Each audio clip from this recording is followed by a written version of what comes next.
Alright, welcome to my texture baking tutorial. In this tutorial I will show you a basic baking pipeline, which is basically what you do from start to finish when making a baked texture. The different types of baked texture maps, and lastly what we use them for. So, yeah, I just have to start off by giving out a disclaimer that I'm not an expert.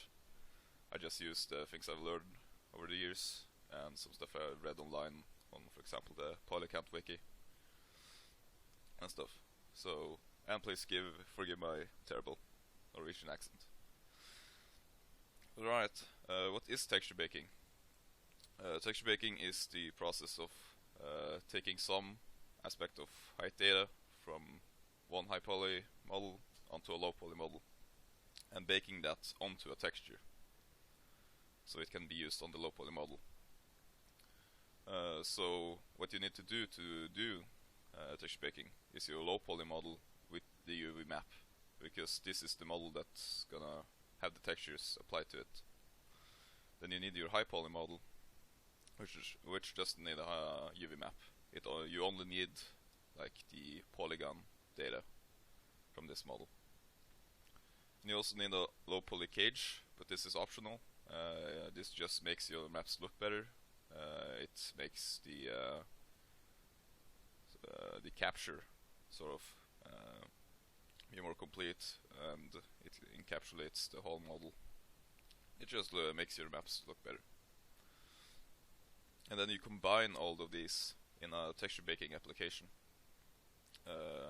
Like for example XNormal or Substance Designer, and even ZBrush can also bake textures. So you combine all of this inside the baking application, and you have settings in this application of which type of map you want to bake. And here's 3 examples of maps you can use. These are the 3 most popular ones, or ones that get used the most. So I'll go through each of these and tell you what they do. So the 3 most popular ones are a Displacement Map, a Normal Map, and an Ambient Occlusion Map. The Displacement Map, it's a grayscale map. It has a pixel range of 0 to 255. You don't need to get too caught up in this. What that basically means is that 0 is the bottom and 255 is the top. So 0 is the black part and 255 is the white part, and everything in between it is between that is sort of its own height. And what you basically use this for is you subdivide a model, and then you use this map to sort of morph or displace the model to better fit your original high poly model. So if you have here your low poly model, then you subdivide it a few times, but it will just make it smoother because it rounds out everything. Then you apply the displacement map, and then it will move around all the polygons according to the height data recorded in this map, according to the UV maps on this. Yeah. Next is the Ambient Occlusion Map. It's also a grayscale map. It has a pixel range of 0 to 255. This is not as important in this because it's static, so it doesn't affect anything. You use it on, for example, your color map to give it more depth. And what this map basically is, it's soft ambient shadows. In a lot of engines you can render this live for each frame of either your game or your animation. But to save resources, you can bake it off ahead of time and then just bake it into the texture. This does not affect lighting in any way. It's just applied to the color channel of or on top of your color map, or in its own ambient occlusion channel. So here you have your low poly model, and here is the low poly model with the ambient occlusion map.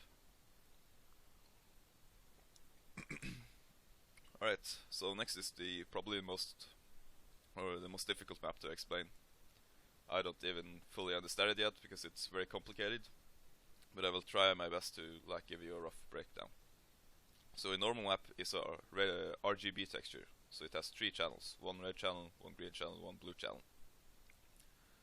Each of these channels has separate data. So you can sort of think of it like each channel has its own grayscale map, like the Displacement Map or the Ambient Occlusion Map.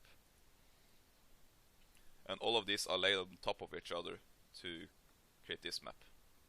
That's why it looks like this rainbow colored blue thing. The pixel ranges here are identical to the first except for the blue channel. This is half of the rest, but you don't need to get too caught up in that. This is pretty advanced, so I'm just gonna teach you the basics now, but I thought I'd mention this because you can see that the blue image here is different from the first two. That's because it only has half as much space to work with, or information to display, as the other two channels. And this is also a static map, so, or in the sense that it doesn't change, but what this map basically does, it creates fake shadows on your mesh. So it does affect lighting. And what the way it does that, it's as you can see, or I don't know if these are too small, but yeah, each of these grayscale pictures or textures have a light sort of cast across it. So on the red channel it's cast along the x-axis, so from right to left. On the green channel it's cast along the y-axis, so it's from top to bottom. And the blue channel it's cast directly above, so if you had your flat texture here, the light would be directly above. And you combine all three of these and do some fancy math that most applications have built in to make fake shadows on your mesh. So I can maybe show an example here. So here's my low poly mesh. Here's the high poly mesh that I used to bake, but I'm just gonna hide it now. And I prepared ahead of time a normal material.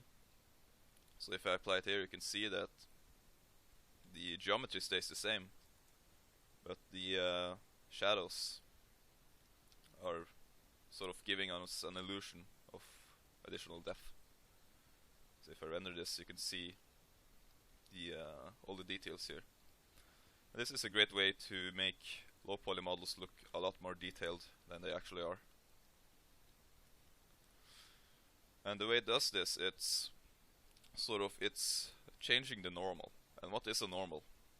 You can see normals if you select your polygons, where to display and check off normals. This is not on by default. And when you check that, it's gonna display all of these small like spikes or poles sticking out of the mesh. And each of these spikes will stick out 90 degrees from the polygon they're coming out from. So exactly upwards from the face. All of these are determines how the shading is applied. So the way the normal map works is that when you apply a texture, each pixel on this texture represents one of these spikes or poles and what direction they're pointing. So here you can imagine that there's a lot of smaller poles pointing outwards, creating this sort of tube shape or fold in the geometry. And a reason that this map is also the hardest to make look good is because it works a bit differently, or because it's 3 different grayscale maps combined that each are aligned with its own axis. You're gonna get seams if you don't align the UV shells to the axis. So you can see in my texture that I get a small seam here, but I've aligned my UV shells to the axis as best as I could, so the seams are a lot smaller. So I can maybe show you that in the UV viewport. So you can see here, they're aligned to the x and the y axis. So you don't put them like diagonally on the map, because then the axis wouldn't align. So you can see if I select a vertex here on the UV map, see that the vertex here is pointing the same way as the vertex on this one. And I see, okay, I think these two are the ones that corresponds to each other. So this one is painting upwards, and this one is also positioning upwards, and these two are gonna combine when the UV map is applied. So it's just a general rule that you wanna align the seams to each other in the same axis or direction.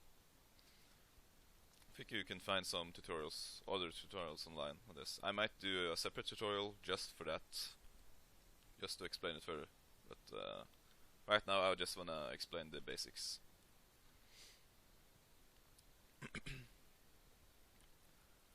Alright, so next, shit, I forgot to open it. Hang on. Let's see here. There, and there was another one. Let's see here. There we go. Alright. So here's the actual normal map that I baked out in XNormal. And I thought I'd just show you closer that the red channel has the light here, casting light across to over here. The green channel has light from above, casting downwards.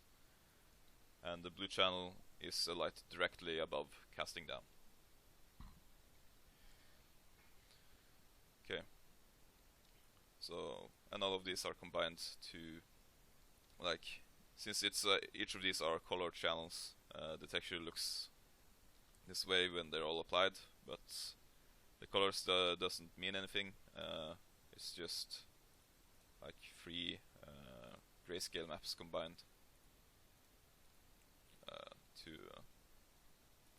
create the sort of fake shadows. And the normal map I showed you is a tangent space normal map, which is the most common normal map to use. There's something called an object space normal map, but very few people use it because it doesn't have the same advantages as the tangent space. It has its own advantages. For example, that seams are much easier to hide, or you almost get no seams. But it's much harder to use and to get a clean map, basically. And I also made a comparison here, because I both baked out maps in both ZBrush and in XNormal, just to show the difference. So here's my ambient occlusion in ZBrush. I think I might have had some settings wrong with this one, because you can almost see no detail. You only have these small shadows over here. And then you have the one I baked out in XNormal, which is a lot more defined and much more information. Then you have the displacement map I baked out in ZBrush. This one is pretty good for what you can use it for. And here's the one I baked out in XNormal. This one has a few artifacts here and there, but I think that's a part of the geometry, because I kinda rushed this model. And it just has a black background instead for the parts that aren't displayed. And then I have a normal map in ZBrush, and here you can see the problems of normal mapping. You get like these nasty artifacts over here. And I think this is because the ZBrush doesn't support cage baking, or it might do, but I haven't found it yet. So like you get this weird weird artifacts. And here's the map I baked in XNormal. So you can see with using cage, like I don't get the same artifacts, and the details are a lot more defined, or better defined, I would say. So I actually prepared this to sort of show you the components together. Let's see. Okay, just need to delete this. So, what I said on the start of the tutorial, you need your low poly mesh. It has a UV map, so you see the UV map here. You need your high poly mesh that you sculpted or created details on. Then you created a low poly mesh from that, which I did. And then, which is the optional part, you need a cage. So the cage is basically the low poly model, just extruded outwards along the normals, or just inflated, sort of. So it, I can show you here. I'm just using the displace deformer. So here's the normal low poly model, and you just like expand it outwards until it covers the entire high poly model. Because if anything of the high poly model sticks out of the cage, the data here is not going to get recorded, so you get a completely flat surface with clips through the cage. This is not that important at this stage if you're just starting making normal maps and the other maps. So yeah, that's the basics of it. This tutorial was kind of rushed. I'm not that happy with it so far, but yeah, this is my first tutorial, so forgive me for like hesitating and going like because I forgot what I was gonna say. So yeah, I hope this explained it a bit further. I might make more tutorials of how to do it yourself. I mainly made this tutorial for my classmates. We have an assignment, or I don't know what to call it, an exam of creating characters, and one of the requirements is that we have to make a normal map. So I thought I'd make this sort of presentation to show them the differences between all the maps and what they do. And I don't have time right now to make a tutorial on how to do it yourself, so I'm gonna most likely just show my classmates in our next class. But I might also make a new tutorial just showing how to do it in XNormal and how to do it in ZBrush. Alright, thanks for watching. See you next time.